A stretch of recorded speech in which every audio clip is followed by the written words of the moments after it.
अस्सलाम वालेकुम viewers, the tech man channel में आपको फिर से खुशामदीद। भाई कौन से टाइम की लाइट चली गई भाई।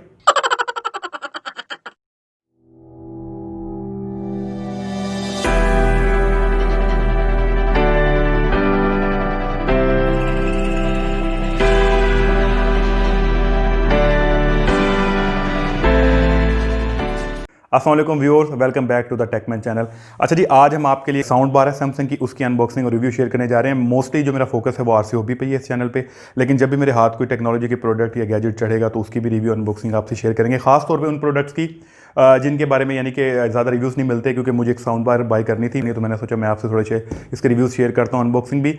और ये मैंने जो बाय किया है ये शॉप हाइव से बाय किया, वहाँ पे शहबाज भाई होती है और काफ़ी अच्छी प्राइस है। 8-10 साल से मैं इनसे प्रोडक्ट्स लेता रहा हूँ, क्वालिटी प्रोडक्ट्स होती हैं, काफ़ी अच्छी वेबसाइट है। तो डिस्क्रिप्शन में मैं इनका लिंक और नंबर डाल दूँगा, तो वहाँ से आपको अगर इस तरह की कोई भी प्रोडक्ट चाहिए तो आप वहाँ से बाय कर सकते हैं। अच्छा जी, पहले आपने देखा कि टीवी ज़रा मोटे छोटे होते थे, आजकल ज़रा यूएचडी का ज़माना है, 4K स्मार्ट टीवी आ रहे हैं, तो उनके अंदर इतनी जगह नहीं होती कि एक पावरफुल स्पीकर वो उसके अंदर लगा सकें। तो मोस्टली कंपनीज फिर अपनी सेपरेट जो है ना साउंड सिस्टम देती हैं, जिसमें आपने देखा होगा कि आज से कुछ अर्सा पहले होम थिएटर्स आते थे 5.1 चैनल्स के, जिनको आप अपने इर्द गिर्द 4-5 किस्म के उनके साथ स्पीकर्स होते थे, वो आप रखते थे। लेकिन अब कंपनी ने जैसे जैसे आगे इंप्रूवमेंट की हैं, तो अब जो है ना आजकल साउंड बार का ज़माना आ गया। साउंड बार क्या होती है, काफ़ी कंपैक्ट लाइट वेट होती है, जिसके अंदर आपको मतलब इसको कैसे थे, ऑल इन वन सोल्यूशन होता है, सारी तरह के स्पीकर्स वो एक ही बार में डाल देते। तो डिफरेंट कंपनीज की जो है वो मार्केट में आपको पता है आजकल साउंड बार अवेलेबल है, जिसमें सोनी, सैमसंग, यामाहा, JBL और काफ़ी चाइनीज़ कंपनीज भी अपनी प्रोडक्ट्स मार्केट में साउंड बार निकाल रही हैं। लेकिन सैमसंग को मैंने इसलिए चूज़ किया क्योंकि मेरे पास स्मार्ट टीवी सैमसंग का है, तो मैंने सोचा मैं सैमसंग की जो है ना कोई साउंड बार लेता हूँ।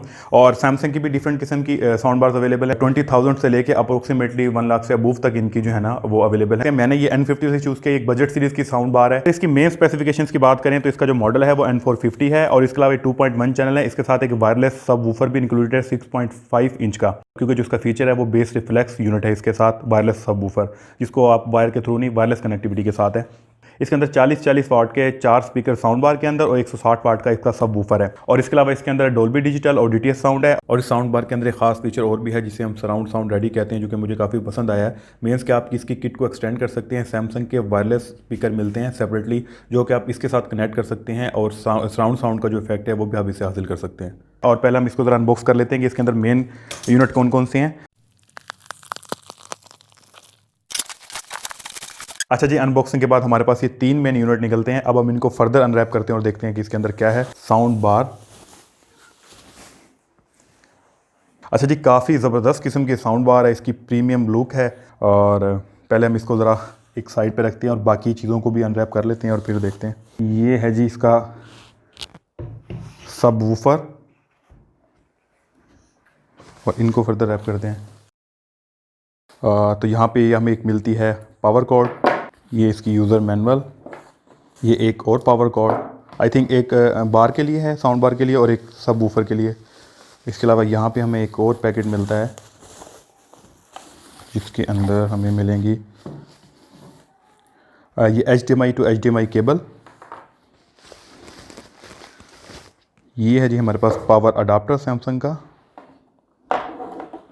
ये हैं इसके वॉल हैंग भी आप कर सकते हैं इसको, इसके अंदर कुछ स्क्रू वगैरह हैं आई थिंक। और ये है जी इसके वॉल माउंट। यहाँ पे है जी एक USB to micro USB extension, I think remote control, और रिमोट कंट्रोल के 2 सेल। यहाँ पे जी इसकी टोटल एक्सेसरीज अनबॉक्स हो चुकी हैं, तो हम 1 बाय 1 इनका ज़रा रिव्यू करते हैं। सबसे पहले हम ले लेते हैं इस साउंड बार को। साउंड बार में अगर आप देखें तो काफ़ी प्रीमियम लुक है इसकी, काफ़ी ज़बरदस्त कूल फिनिशिंग है। और यहाँ पे आप देख सकते हैं कि फ्रंट इसका बड़ा प्रीमियम सा है, और इसके अंदर 4 स्पीकर हैं, जैसे मैंने बताया था 40 वाट के। और इसके अलावा इसमें ऊपर मेंशन है डोल्बी ऑडियो, DTS, HDMI।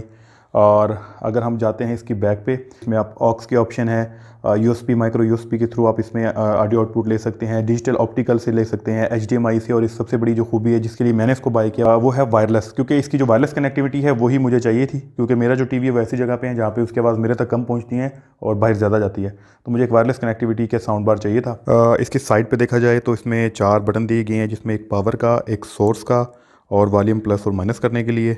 तो सब यूनिट में ये 6.5 इंच का इसका बेस यूनिट है, जो कि बेस रिफ्लेक्स है, काफ़ी बड़ा है। बाकी इसकी फिनिशिंग काफ़ी ज़बरदस्त है, सैमसंग का लोगो इसकी फ्रंट साइड के ऊपर है। और इसकी बैक पे आपको देख रहे हैं यहाँ पे ये पावर कोड के ऑप्शन है, और इसके अलावा यहाँ पे ये रीसेट के लिए इसका बटन है, क्योंकि वायरलेस कनेक्टिविटी है, पेयरिंग के लिए शायद इसको ज़रूरत पड़े। और ये भी यहाँ पे इसका ये बेस यूनिट जहाँ से बेस रिफ्लेक्स होनी है। अच्छा जी, अगर हम इसके रिमोट कंट्रोल की बात करें तो यहाँ पे देखें बड़ा ज़बरदस्त किस्म का जो है ना कर्व शेप के अंदर इसका जो है वो रिमोट कंट्रोल है, जिसमें पेयर का बटन है, सोर्स का बटन है, पावर का बटन है, और सारे इसके अंदर वॉल्यूम कंट्रोल और वूफर कंट्रोल सारी ही चीज़ें इसके अंदर तकरीबन दी गई हैं। और अगर हम चेक करें इसकी अडोप्टर, पावर अडोप्टर, तो पावर अडोप्टर जो है इसका वो 1 एम्पेयर का है। और इसके अलावा इसके अंदर 2 पावर अडाप्टर हैं, एक साउंड बार के लिए ये केबल है, और दूसरी जो इसकी पावर कोड है वो ड्राइव यूनिट जो सब वूफर है उसके लिए है। तो बाकी अभी हम इसको टेस्ट करेंगे।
अच्छा जी, मैंने इसको कर लिया कनेक्ट साउंड बार को अपने टीवी के साथ। तो पहले हम ज़रा टीवी के जो बिल्ट इन स्पीकर है उनका साउंड सुनते हैं और फिर डिफरेंस चेक करेंगे। उसके बाद यही सॉन्ग मैं प्ले करूँगा साउंड बार से।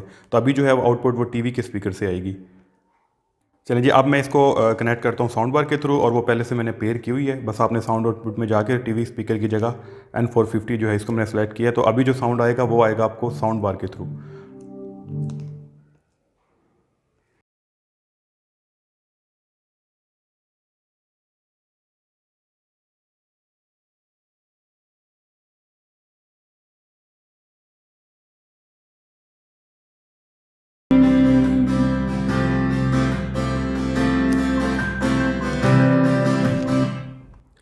तो ये था जी डिफरेंस। अब माइक्रोफोन के थ्रू मैंने पहले भी कहा था कि जज करना बड़ा मुश्किल होता है, लेकिन जो मैंने फील किया है जो उसकी बेस है वो काफ़ी डीप और सॉफ्ट बेस है। जैसे कि मेरे पास X600 एक एडिफायर के वूफर्स आते थे जो बड़े मशहूर थे अपनी बेस से, वो भी मैं यूज़ कर रहा हूँ, लेकिन उनकी जो बेस है काफ़ी हार्ड है।